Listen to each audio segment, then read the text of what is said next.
o amor eros, amor sexual, desejo romântico, e o amor caridade, o amor divino e incondicional.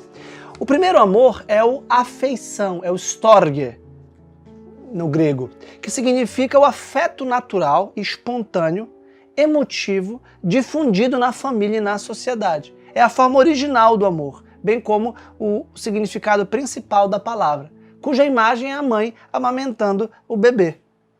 Ou seja, é a afeição espontânea e natural que a mãe tem pelo filho, o filho tem pela mãe, para a conservação da espécie. E abrange tanto o amor necessidade, como o amor que o filho tem pela mãe, o filho depende da mãe para sobreviver, quanto o amor doação da mãe pelos filhos, que também tem amor necessidade. Ou seja, a mãe não precisa do filho para sobreviver, mas de algum modo ela tem um afeto, um amor, um carinho pelo filho que é engendrado no seu coração para que ele sobreviva numa reciprocidade, porque ela também já foi filha e a sua mãe a amamentou. Então é o mais humilde dos amores, é o primeiro andar dos amores, é um afeto básico e ninguém costuma dar muita importância a ele. Ele é baseado na empatia, na convivência, na alegria, no humor, na generosidade, na tolerância, nas relações cordiais na sociedade. Nós simpatizamos com as pessoas e esse é um tipo de amor. Você pode pensar também no amor cívico, no amor social, no amor entre os colegas de um trabalho, entre os condôminos de um prédio, entre os vizinhos. Olá, tudo bem? Boa tarde, como vai? Uma reciprocidade é um amor básico, tá? Baseado em atos de família e vizinhança. O segundo tipo de amor é o principal para os antigos, que é a amizade, o amor filia. Né? Para os antigos, a amizade parecia o mais feliz e o mais plenamente humano de todos os amores. Coroa da vida e escola da virtude, ou do vício, diz o C.S. Lewis. Então, a amizade é um estado profundo de união com quem ama as mesmas coisas que nós. E, de algum modo, também repele as mesmas coisas. Aristóteles, na Ética Nicômaco, falava, no livro 9, da amizade como sendo um supremo estado de felicidade, do amigo como um outro eu, baseado na benevolência e na concórdia. O amor por si mesmo depende do amor por outro que queira o meu bem tanto quanto eu e que me ponha num círculo de virtude e de pedagogia do bem. Então, a gente se envergonha diante de um amigo, a gente quer ser bom para o amigo, a gente respeita o amigo, a gente não quer se expor e essa sensação de ter os olhos do amigo sempre na nossa imaginação, sempre no nosso horizonte, para que nós cresçamos, porque o amigo quer o nosso bem, nós queremos o bem dele e por isso a gente tem uma emulação positiva para as virtudes, é fundamental para o autoconhecimento. E um amigo que cometer um ato torpe, um ato vil, será repreendido por nós, com carinho, com atenção. Uma correção fraterna, por exemplo. Então, o Lewis diz uma coisa muito importante. A unidade das almas numa amizade depende de um bem comum. Toda amizade é uma amizade sobre alguma coisa. Quem não tem nada não pode partilhar nada. Quem não está indo para lugar nenhum não pode ter companheiro de viagem. Então a amizade é uma profunda companhia de vida. É um profundo compartilhamento das coisas mais importantes. E por isso, diz o Platão no Fedro, entre os amigos tudo é comum. Inclusive, para o Platão parecia estar se referindo à propriedade. Então se um amigo meu me pede um livro emprestado, é claro que eu vou lhe emprestar.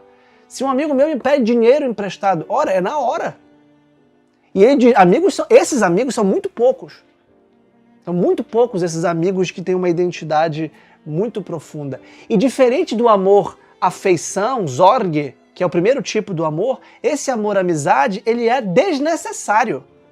Como a filosofia, a arte e como o próprio universo, pois Deus não precisava tê-lo criado.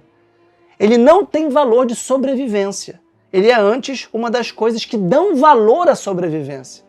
Então os gregos dividiam isso com muita clareza, o que é útil e o que é inútil como sendo superior. O inútil é aquilo que não é necessário, mas que dá sentido ao que é útil. Por isso que a economia, por exemplo, como ajuste das questões materiais de subsistência e sobrevivência na sociedade, é inferior à política. Porque a política tinha uma dimensão moral, espiritual, de dar sentido à vida. Então nós não só vivemos, nós temos a vida boa. Os titãs dizem famosamente, a gente não quer só comida, a gente quer comida, diversão, arte, balé.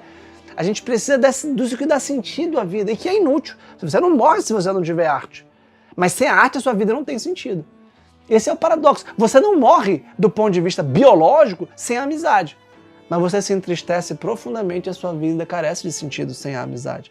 Então a amizade é altamente fundamental para a nossa felicidade. O terceiro tipo de amor é o amor eros, é o apetite sexual, que é tão pintado, tão dramatizado, tão poetizado pelos grandes autores de todos os tempos. E diz o seguinte, o C.S. Lewis, o desejo sexual é Vênus, e ele, sem eros, se torna altamente perigoso. O desejo sexual deseja isso, a coisa em si, o prazer. Eros quer a amada e não só o que ela franqueia para ele. Ele está, obviamente, falando na perspectiva do homem, mas obviamente que vale na recíproca, a mulher também para o homem. A coisa é um prazer sensorial, ou seja, um fato que se passa dentro do corpo. É uma expressão extremamente infeliz dizer que um homem lascivo, perambulando pelas ruas, quer uma mulher. Estritamente falando, uma mulher é exatamente o que ele não quer. Ele quer um prazer para o qual o instrumento necessário, por acaso, é uma mulher. O quanto ele se importa com a mulher enquanto tal pode ser medido por sua atitude em relação a ela 5 minutos depois da fruição. Não se guarda um maço vazio depois de fumar os cigarros. De algum modo misterioso, mas indiscutível, o amante deseja a amada mesma e não o prazer que ela pode dar. Então prestem bem atenção nessa distinção entre Vênus e Eros. Vênus é o apetite sexual que quer a satisfação subjetiva. E por isso ele é marcado pelo egoísmo. Por isso o sexo afrodisíaco, nesse sentido do Lewis, ele é masturbatório. Ele é o desejo de satisfação sexual. Por acaso, franqueado pela parceira. E depois eu a abandono. Ou seja, é um sexo de tipo prostituído. É o sexo em que se consome o prazer e se descarta a pessoa com a qual se dormiu. O Roger Scruton, num livro impressionante chamado Desejo Sexual, uma investigação filosófica, fala exatamente dessa objetificação que a pornografia causou nas relações sexuais. As relações sexuais deixaram de ser eróticas no sentido da união entre duas pessoas que se amam e que se amam tanto que compartilham prazeres íntimos e se compartilham o corpo também, para um tipo de relação masturbatória e pornográfica e prostituída, em que as pessoas trocam prazeres, mas não se conhecem, não se relacionam intimamente. Então, diz o seguinte, o Lewis, Eros, quando louvado sem reservas e obedecido incondicionalmente, torna-se um demônio. E é exatamente assim que ele exige ser louvado e obedecido. Divinamente indiferente aos nossos interesses pessoais, ele é também diabolicamente rebelde a todas as exigências de Deus ou do homem que lhe forem contrárias.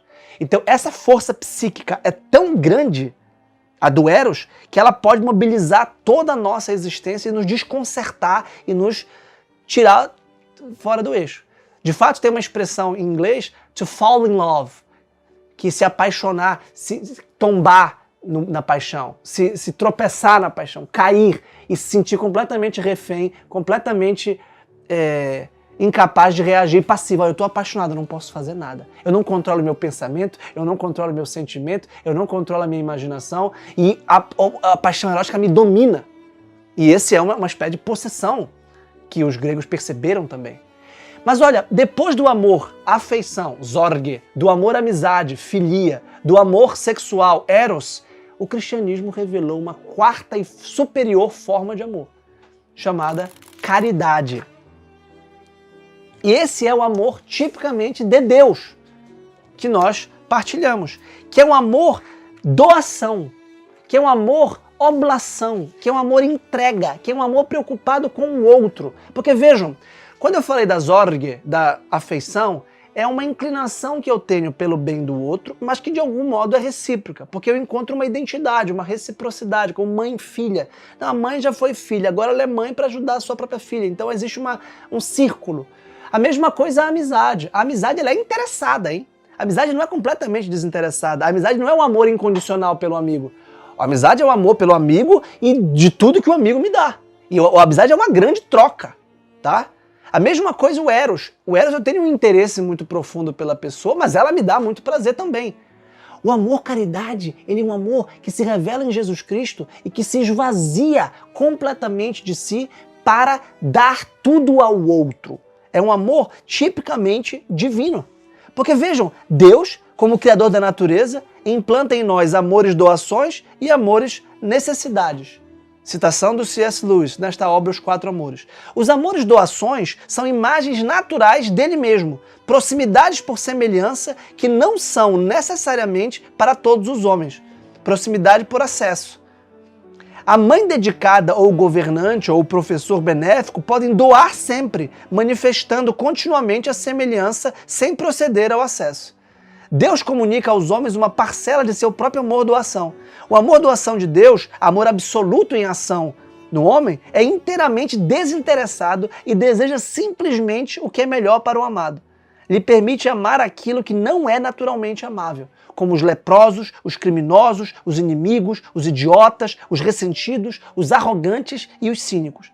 Por fim, e num sublime paradoxo, Deus permite ao homem ter um amor à doação voltado para o próprio Criador.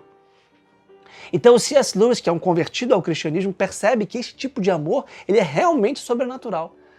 Ele não é um amor interessado no prazer sexual, não é interessado na pessoa, não é interessado no bem comum da amizade, não há uma afeição recíproca, é um amor incondicional. É um amor como o que Deus teve por nós. Se entregou na cruz e se esvaziou. Vejam, Deus não precisa de nós.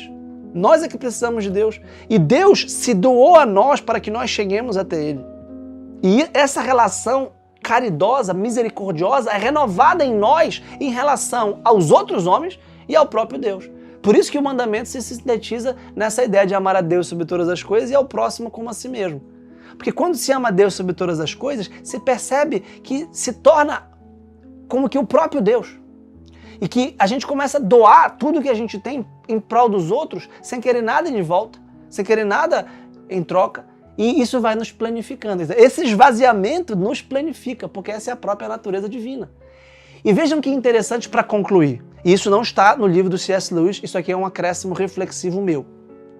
O amor matrimonial, pautado num sacramento que une os cônjuges, marido e mulher, sob a unidade de Cristo, ele comporta todos esses quatro amores.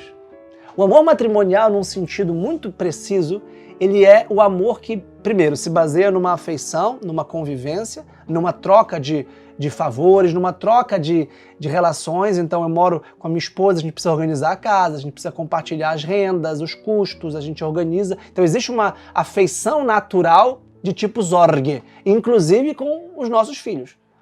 Então se ela está com frio, obviamente eu vou aquecê-la, mesmo que isso não seja uma questão